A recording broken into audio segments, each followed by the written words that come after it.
मैं doctor Anita Kawadia, associate professor history, government Meera girls college Udaipur. आज हम बीए फाइनल हिस्ट्री के पेपर फर्स्ट में राजस्थान के इतिहास के अंतर्गत हम मारवाड़ के शासक राव मालदेव इनके बारे में हम विस्तार से अध्ययन करेंगे। राव मालदेव इन्होंने मारवाड़ के विस्तार के लिए, मारवाड़ के सुदृढ़ बनाने के लिए कौन कौन से विजय अभियान किए और उसके बाद इन्होंने केंद्रीय सत्ता के साथ में किस तरह से संबंधों का निर्वाह किया, इसमें हम हुमायूं और शेरशाह इसके बारे में भी पढ़ेंगे।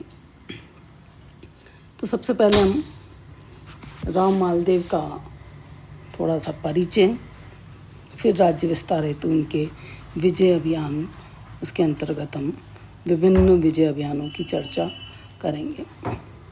राव मालदेव, इनका समय है 1532 से 1562 ईस्वी और ये राठौड़ वंश के शासक थे। राव मालदेव राव गांगा के ज्येष्ठ पुत्र थे और इनका जन्म 5 दिसंबर 1511 को हुआ था। ऐसा कहा जाता है कि जोधपुर में मालदेव द्वारा पिता राव गांगा की हत्या की गई थी और ये जो मामला था उसकी वजह से इनका राज्याभिषेक का जो भी कार्य था वो जोधपुर में न होकर सोजत या पाली में संपादित किया गया था। मालदेव ने अपने राज्य विस्तार करने के लिए पड़ोसी राज्यों के साथ अच्छे संबंध स्थापित किए और इसके अंतर्गत उन्होंने 1532 और 34 ईस्वी में गुजरात के सुल्तान बहादुर शाह से मेवाड़ पर चढ़ाई जब उन्होंने की तो उस समय मालदेव ने अपनी सेना भेजकर मेवाड़ के राजा विक्रमादित्य की सहायता भी की थी। मालदेव ने अपने राज्य विस्तार का करने के लिए कई सारे युद्ध लड़े थे और इसमें सबसे पहला जो युद्ध 1532 ईस्वी में इन्होंने लड़ा था वो था भाद्राजून का युद्ध। इस युद्ध में भाद्राजून के जो स्वामी थे वीरा पर चढ़ाई की गई थी। इसमें वीरा मारा गया था और मालदेव ने भाद्राजून की जागीर को अपने राज्य में मिला लिया था और इस तरह से ये इनका प्रथम विजय अभियान रहा था। दूसरा जो युद्ध इन्होंने किया था वो था नागौर पर अधिकार इन्होंने किया था। भाद्राजून की विजय के बाद जब नागौर के शासक दौलत खान ने मेड़ता पर अधिकार करने का प्रयत्न किया तो मालदेव उससे नाराज होकर उस पर आक्रमण किया उसने और इन दोनों के मध्य 1533 ईस्वी में नागौर में हीराबाड़ी नामक स्थान पर युद्ध हुआ और इस युद्ध में भी मालदेव की विजय हुई। मालदेव का नागौर पर अधिकार हो गया और इस तरह से ये इसकी दूसरी विजय रही। तीसरा युद्ध इसने मेड़ता और अजमेर पर अधिकार करने के लिए किया। मेड़ता का शासक वीरमदेव था और मालदेव के मध्य बाल्यावस्था से ही इनके बीच में विरोध हो गया था, क्योंकि जब राव गांगा और मालदेव ने नागौर के शासक दौलत खां पर आक्रमण किया तो दौलत खां वहाँ से चला गया था और धीरे धीरे मालदेव और वीरमदेव के मध्य मेल मिलाप बढ़ने लगे थे। लेकिन उसी समय वीरमदेव ने अजमेर पर अपना अधिकार जमा लिया था। मालदेव ने वीरमदेव से अजमेर मांगा तो वीरमदेव ने अजमेर देने से इनकार कर दिया। इसीलिए मालदेव ने 1535 ईस्वी में वीरमदेव के विरुद्ध युद्ध किया और उस युद्ध में हराकर वीरमदेव को मेड़ता पर अधिकार कर लिया और अजमेर भी उससे छीन लिया। उसके बाद सिवाना और जालौर विजय मालदेव का ये भी बड़ा योगदान है राठौड़ सत्ता के विस्तार में और इसमें मालदेव ने नागौर के झगड़े से ही उस समय सिवाना के ठाकुर राजन डूंगर सिंह जी को सहायता के लिए आमंत्रित किया था। सिवाना के ठाकुर ने मालदेव की परवाह न करते हुए सहायता के लिए वो नहीं पहुंचा। इसी कारण 1538 ईस्वी में मालदेव ने सिवाना पर आक्रमण किया और सिवाना पर उस समय वहाँ का जो ठाकुर था वो दुर्ग को छोड़कर वहाँ से चला गया और इस तरह से सिवाना दुर्ग पर मालदेव का अधिकार हो गया। जालोर पर भी वहाँ का शासक था सिकंदर खां। उसने मालदेव को मारने का असफल प्रयत्न किया, जिसके कारण मालदेव ने जालोर पर आक्रमण कर जालोर पर अधिकार कर लिया। तो ये भी मेड़ता, अजमेर की तरह सिवाना और जालोर भी मालदेव की एक अतुलनीय विजय अभियान रहा है। इसके बाद मालदेव ने बीकानेर पर भी विजय की। मालदेव ने अपने साम्राज्य का विस्तार करते हुए अपने कुटुंबी के बीकानेर राज्य पर भी आक्रमण किया। मालदेव ने 1541 ईस्वी में बीकानेर पर आक्रमण किया और उस समय वहाँ का शासक था रावजेत सिंह। रावजेत सिंह ने अपने को सिरसा नामक स्थान पर सुरक्षित भेजकर और साहिबा नामक स्थान पर वो पहुँच गया था स्वयं, जहाँ मालदेव ने अपने योग्य सेनापति जूता और कूपा के नेतृत्व में बीकानेर के रावजेत सिंह को पूरी तरह से पराजित कर दिया था और उसके बाद में यहाँ पर उसका आधिपत्य हो गया था। इसी तरह से मालदेव का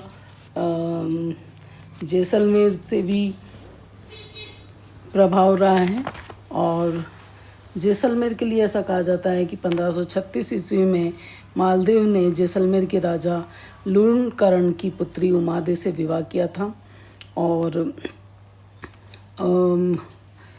लेकिन यहाँ पर उमादे और मालदेव के बीच में ज़्यादा मेल मिलाप नहीं हुआ था, बल्कि नफरत उमादे मालदेव से करने लगी थी और मालदेव के साथ भी उमादे का दुर्व्यवहार रहा था। तो जब लूणकरण को इसका पता चला तो मालदेव को मरवाने का उसने षड्यंत्र रचा, जिसकी सूचना लूणकरण की पत्नी और मालदेव की सास को पता लग गया था। तो अपने पुरोहित राघवदेव के माध्यम से मालदेव को ये सूचना उसने पहुंचाई। इस बात ने अग्नि में घी डालने जैसा कार्य किया। उसी वक्त उमादे को अजमेर में स्थित तारागढ़ दुर्ग भेज दिया गया और जोधपुर पर उनका अधिकार हो गया। तो मालदेव ने अपनी इज्जत को बचाने के इरादे से अपने भतीजे ईश्वरदास को उससे मना कर लाने के लिए भेजा।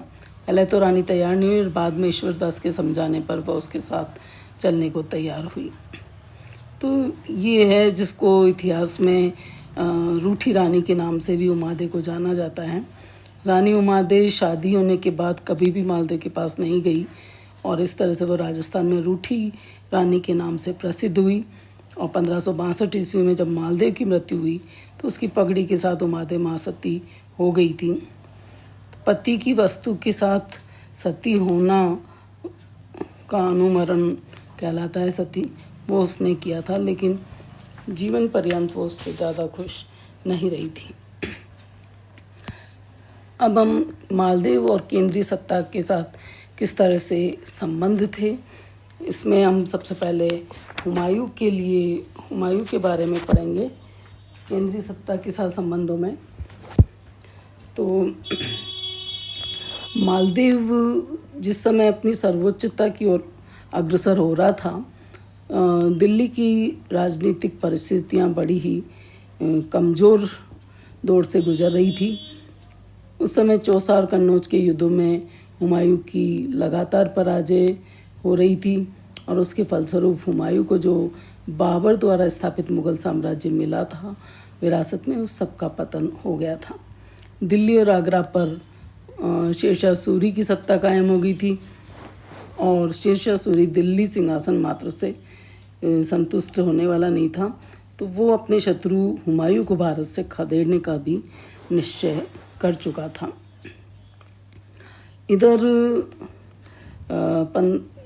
जब एक कुशल राजनीतिज्ञ की भांति मालदेव इस नवीन परिस्थिति को परख रहा था और उसने ये अनुभव किया कि इस समय शेरशाह की शक्ति चारों तरफ बिखरी पड़ी है और उसने यह सोचा कि अभी शेरशाह सुदूर बंगाल की तरफ गया हुआ है। ऐसी स्थिति में दिल्ली आगरा की रक्षा के लिए अपनी संपूर्ण सेना को एकत्र करके दिल्ली की तरफ आना उसके लिए संभव नहीं होगा। तो मालदेव ने अपनी सर्वोच्चता को सिद्ध करने का ये उपयुक्त समय समझा और इसकी पूर्ति के लिए उसने हुमायूं को निमित्त बनाया और उसको सहायता देने का संदेश भिजवाया। मालदेव के इस निमंत्रण पर मारवाड़ की ख्यातों से भी कोई विशेष जानकारी नहीं मिलती, परंतु फारसी वृत्तांतों से पता चलता है कि मालदेव ने हुमायूं को 20,000 घुड़सवार से सहायता देने का संदेश भिजवाया था और ये संदेश 1541 ईस्वी में भिजवाया गया था। 1541 ईस्वी में के पूर्व हुमायूं और मालदेव के मध्य किस प्रकार के संबंध थे इसकी बहुत ज़्यादा जानकारी नहीं मिलती है, लेकिन ऐसा कहा जाता है कि उससे पहले भी मालदेव ने हुमायूं को सहायता देना चाहा था, लेकिन हुमायूं की ये व्यक्तिगत कमी थी कि वह उन परिस्थितियों को समझ नहीं सका जब वो आगे बढ़कर मालदेव उसको सहायता देना चाह रहा था। तो जिस समय वो हुमायूं का प्रभाव ख़त्म होता जा रहा था और शेरशाह की शक्ति बढ़ती जा रही थी और शेरशाह ने ये संदेश भी भिजवा दिया था कि हुमायूं यदि उसकी तरफ मारवाड़ की तरफ से इधर से निकलता है, सिंध और उस तरफ से यदि वो निकलता है तो हुमायूं को वो बंदी बना ले। तो ऐसी स्थिति में मालदेव द्वारा हुमायूं को सहायता का संदेश भिजवाना भी उचित नहीं था, परंतु समय की आवश्यकता को न पहचान पाना और मालदेव के संदेश का लाभ नहीं उठा पाना ये हुमायूं की एक दूरदर्शितापूर्ण निर्णय कह सकते हैं। उसने मालदेव के संदेश का उत्तर तब तो नहीं दिया था, लेकिन जब वो कह रहा था मालदेव, तब उसने ये कह दिया कि उसे ठट्टा के शासक शाह हुसैन की सहायता मिल जाएगी और इस तरह से उसने इस मालदेव की तरफ से कोई ध्यान नहीं दिया था।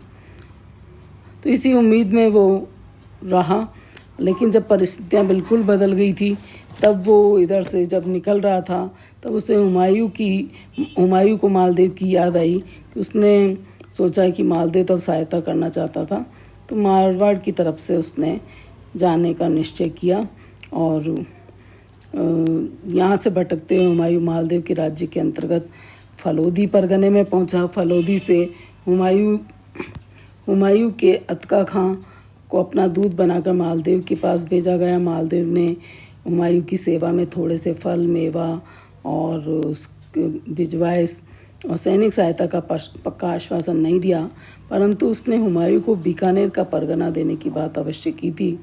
हुमायूं के दूत ने ये बात आकर हुमायूं को बताई कि मालदेव की नीयत ठीक प्रतीत नहीं होती है, इसलिए हमें शीघ्र ही यहाँ से कूच कर देना चाहिए। इससे पूर्व मालदेव की सेवा में रहने वाले हुमायूं के भूतपूर्व जो उसके कर्मचारी थे मुल्ला सुर्ख ने भी हुमायूं को संदेश भिजवाया था कि आप जिस स्थान पर ठहरे हुए हैं वहीं से वापस लौट जाइए, क्योंकि मालदेव का विचार आपको बंदी बनाने का है। यहाँ पर ऐसा कहा जाता है कि शेरशाह का एक दूत मालदेव के पास आया था। शेरशाह ने ये कहा था कि इधर से यदि हुमायूं निकलता है मारवाड़ से तो उसे आप बंदी बना लें। तो शेरशाह ने बंदी बनाने की सूचना भी भिजवाई हुई है, इसीलिए उसके हुमायूं के आदमियों ने कहा कि आप यहाँ से लौटने का निश्चय कीजिए। तो इस प्रकार की सूचना मिलने के बाद हुमायूं ने तुरंत वापस लौटने का निश्चय कर लिया और वापसी में उसे काफ़ी कठिनाइयों का सामना करना पड़ा और 1542 ईस्वी को वो अमरकोट पहुँच गया, जहाँ वहाँ का जो राणा था उसने उसको आश्रय दिया। तो लगभग सभी मुगल इतिहासकारों ने मालदेव पर हुमायूं के साथ विश्वासघात करने का आरोप लगाया है और अबुल फजल के विवरणों से भी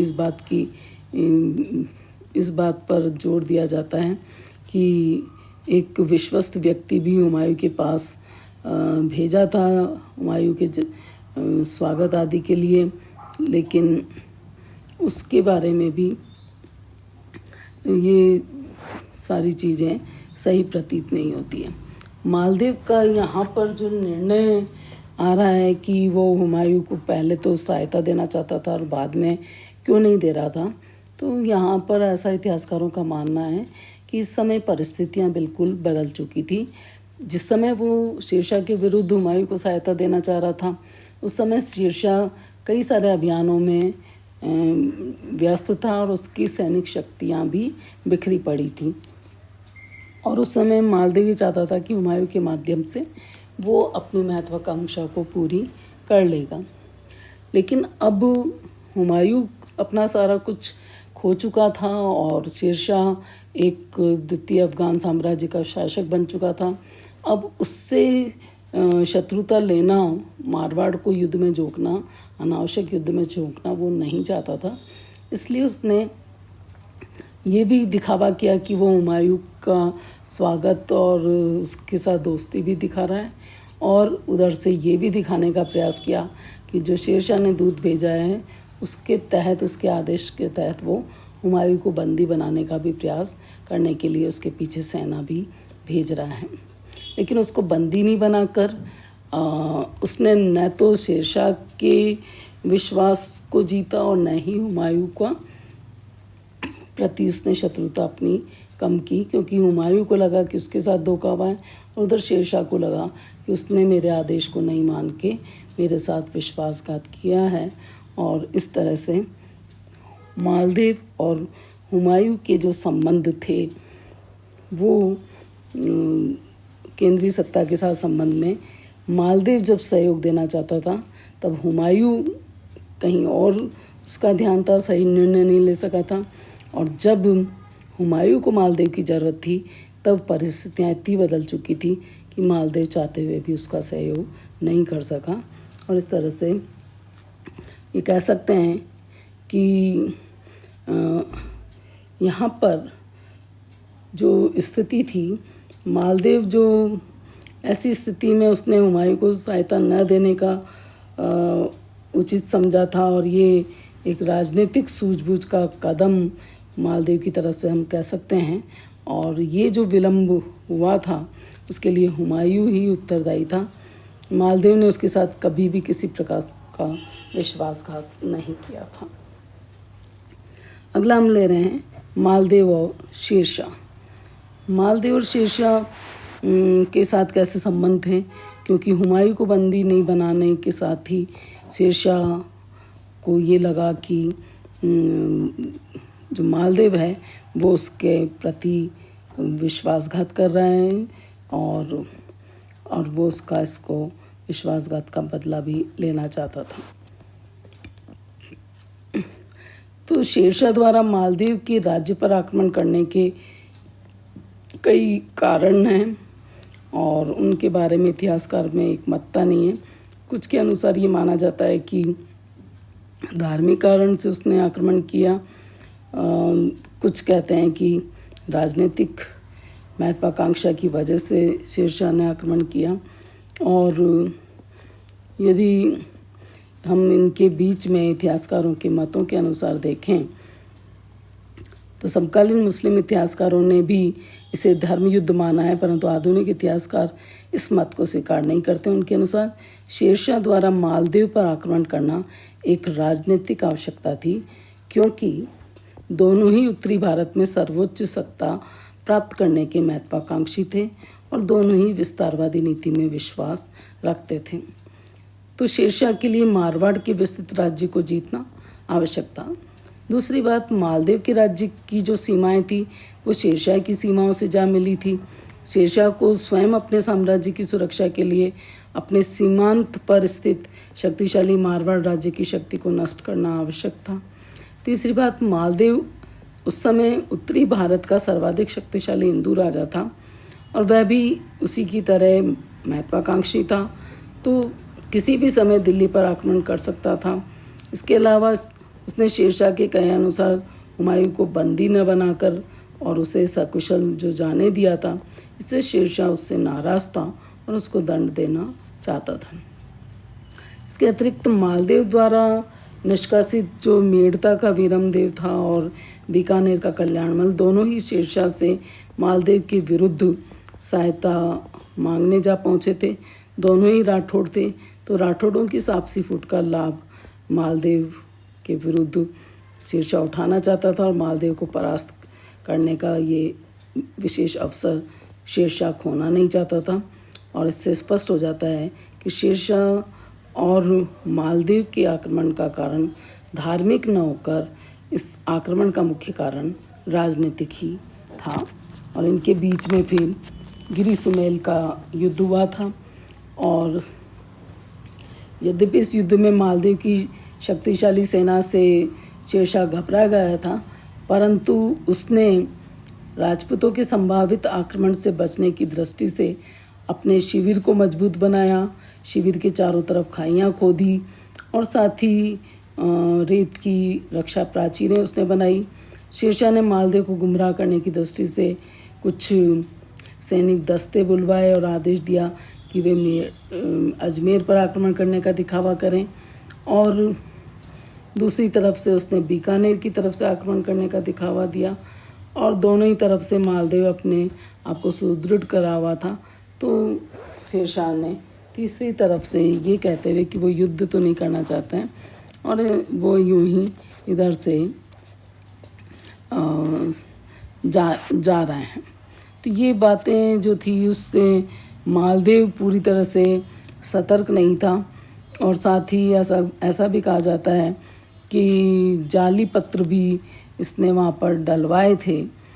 तो वीरता के आधार पर शेरशाह गिरि सुमेल का युद्ध नहीं जीता था, बल्कि वो जालसाजी जाली जो पत्र थे उनके कारण वो उस जो उनके जेता और कुपा थे सेना नायक, उनको उसने उसमें डाल दिया था और मालदेव की तरफ डाल दिया था। मालदेव को लगा कि ये लोग मिल चुके हैं और वो अपनी सेना लेकर पहले ही वहाँ से चला गया था।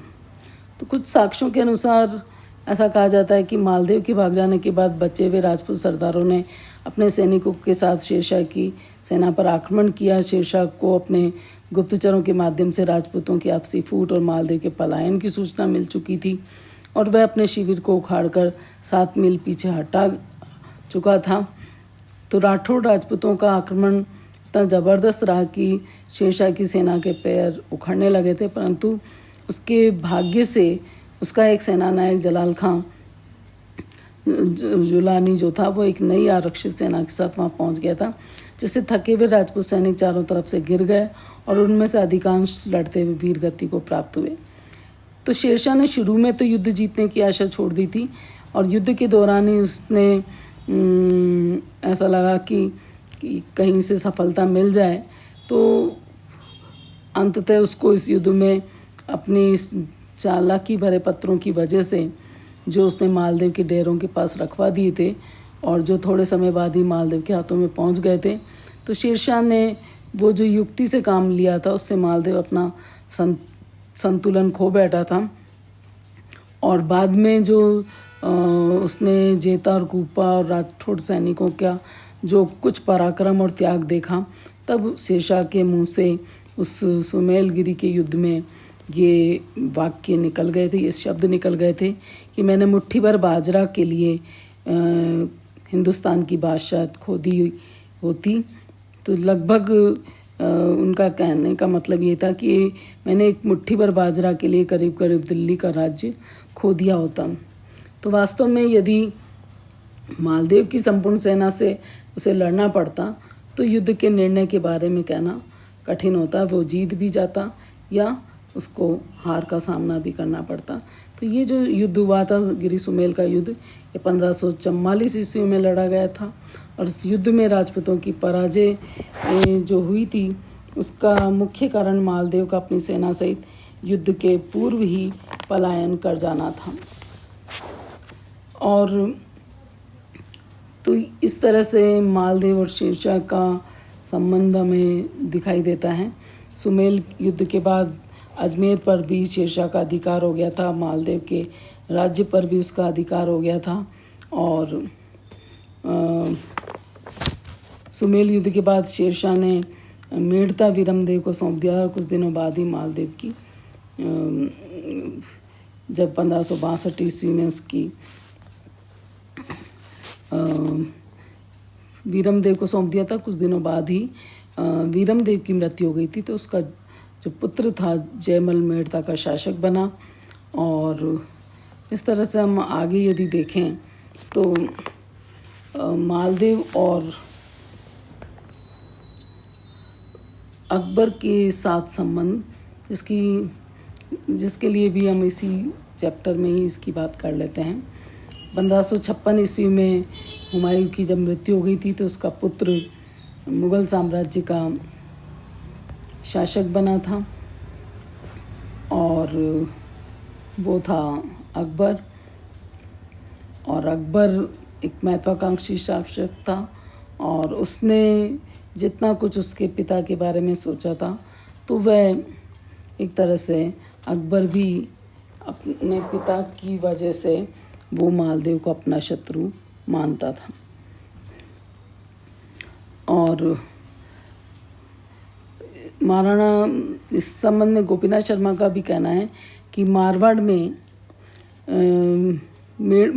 में मेड़ता और जेतारण पर मुगलों का अधिकार हो गया था, जिसने छाया रूप से प्रमाणित कर दिया था कि भविष्य में राजस्थान में मुगलों का अधिकार का क्षेत्र विस्तारित होगा और यहाँ के देशी नरेश अपनी स्वतंत्रता खो बैठेंगे।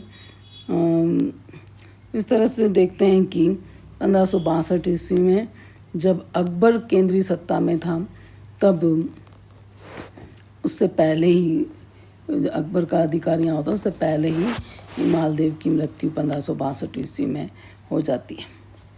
मालदेव का जहाँ तक मूल्यांकन की बात है, 16वीं सदी भारतीय इतिहास की उथल पुथल वाली सदी है और इस सदी में दिल्ली सल्तनत का पराभव हुआ एवं मुगल वंश की स्थापना हुई। कुछ समय के लिए अफगान शक्ति का उत्थान पतन भी हुआ और राजस्थान के क्षत्रिय इतिहास में भी इस सदी का विशेष स्थान है। सदी के प्रारंभ में राजस्थान का अधिकांश क्षेत्र दिल्ली के नियंत्रण में हो चुका था। राणा सांगा के नेतृत्व में उत्तरी भारत में अपनी राजनीतिक सर्वोच्चता की स्थापना के लिए सक्रिय हो गए थे, परंतु खानवा के युद्ध के बाद राजपूतों की सर्वोच्चता का स्वप्न नष्ट हो गया था। तो ऐसी परिस्थितियों में जब मेवाड़ का पराक्रमी राजघराना थोड़े समय के लिए अपना प्रभाव खो बैठा था, तो ऐसी स्थिति में मालदेव का उत्कर्ष हुआ, जिसने अपने सैनिक पराक्रम और कूटनीति से राजपूतों को सक्षम नेतृत्व प्रदान कर राजपूतों की सर्वोच्चता को पुनः स्थापित करने का प्रयास किया। तो जिस समय वह मारवाड़ का शासक बना, उसने अपने राज्य में उसके पास केवल जोधपुर, मंडोर और सोजत के ही परगने थे, परंतु उसने अपने विजयों के द्वारा मारवाड़ के इस छोटे से राज्य को एक विशाल और शक्तिशाली राज्य में परिवर्तित कर दिया था और अपनी उन्नति को चरम सीमा में पहुंचाने के समय तक उसके राज्य में उसके पास 58 परगने थे और उसकी राज्य की सीमाएं हिंडौन, बयाना, फतेहपुर सीकरी, मेवात यहाँ तक छू रही थी और विशाल राज्य के निर्माण के लिए उसने निरंतर युद्ध लड़े। मारवाड़ की ख्यातों के अनुसार भी उसने 52 युद्धों में सफलता प्राप्त की। केवल गिरी सुमेल के युद्ध में उसने बिना लड़े ही युद्ध क्षेत्र से जो प्रस्थान किया था, उसकी बढ़ती हुई शक्ति से शेरशाह जैसा शक्तिशाली सुल्तान भी भयभीत रहता था और उसने जो छल कपट से उसे पराजित करने की योजना बनाई थी, अपना सब कुछ खोकर उसे प्राप्त करना उसकी बहुत बड़ी उपलब्धि थी। तो ऐसे महान शासक का विभिन्न पहलुओं से अध्ययन करना उपयोगी है।